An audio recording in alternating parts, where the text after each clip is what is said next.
Pernahkah kita sadar bahwa ada malam-malam tertentu yang lebih dicintai Allah dibanding ribuan malam lainnya?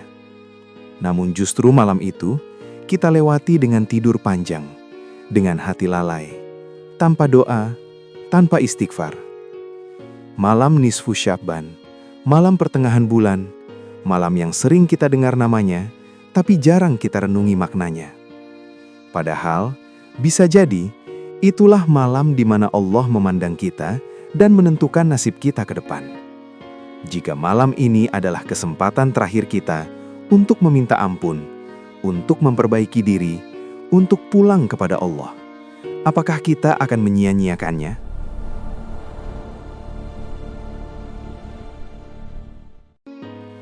Assalamualaikum warahmatullahi wabarakatuh. Sahabat hikmah kehidupan yang dirahmati Allah. Semoga hati kita sedang dalam keadaan tenang dan pikiran kita sedang terbuka menerima nasihat.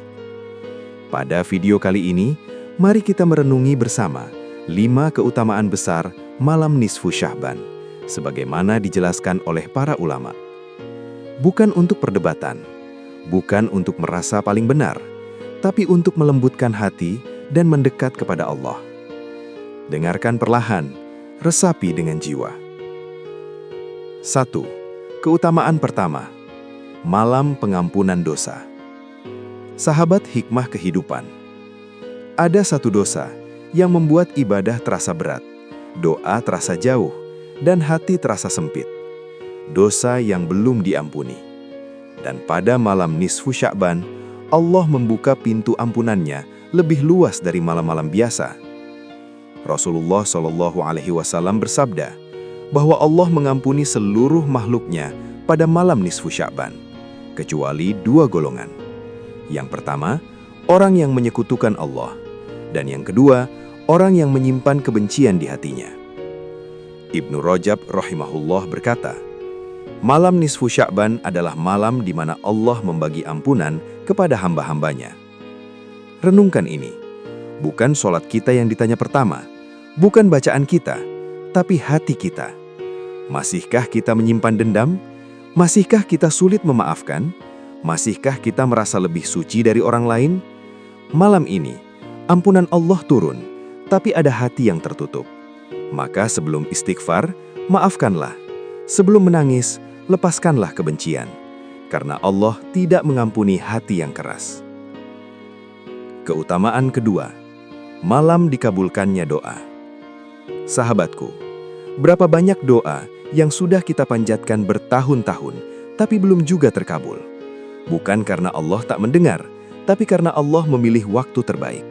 Dan salah satu waktu itu adalah malam nisfu Sya'ban. Imam Asy-Syafi'i rahimahullah berkata, doa dikabulkan pada 5 malam.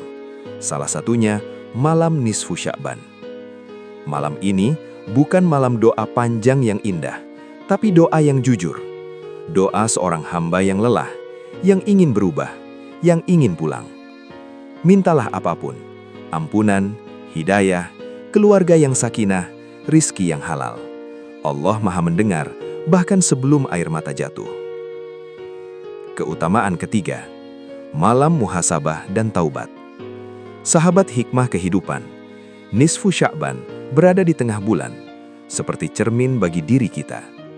Hasan al-Basri rahimahullah berkata, orang beriman adalah orang yang paling keras menghisap dirinya sendiri, bukan menghisap orang lain, tapi dirinya. Malam ini, tanyalah pada diri sendiri, sudah sejauh mana aku berubah? Masihkah aku sholat karena Allah atau karena kebiasaan? Masihkah aku menunda taubat? Taubat bukan menunggu suci, tapi datang dengan luka dan dosa. Allah tidak menunggu kita sempurna. Allah menunggu kita kembali. Keutamaan keempat, malam diangkatnya amal. Sebagian ulama salaf menjelaskan bahwa amal-amal tahunan diangkat di bulan Sya'ban. Rasulullah SAW memperbanyak ibadah di bulan ini. Bayangkan, amal kita diangkat dalam keadaan lalai, atau diangkat dalam keadaan istighfar.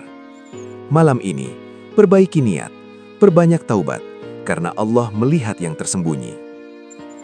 Keutamaan kelima, Malam menghidupkan ibadah. Para ulama tidak mengajarkan ritual berat, tapi ibadah sederhana. Sholat sunnah malam, berzikir, membaca Al-Quran, dan berdoa.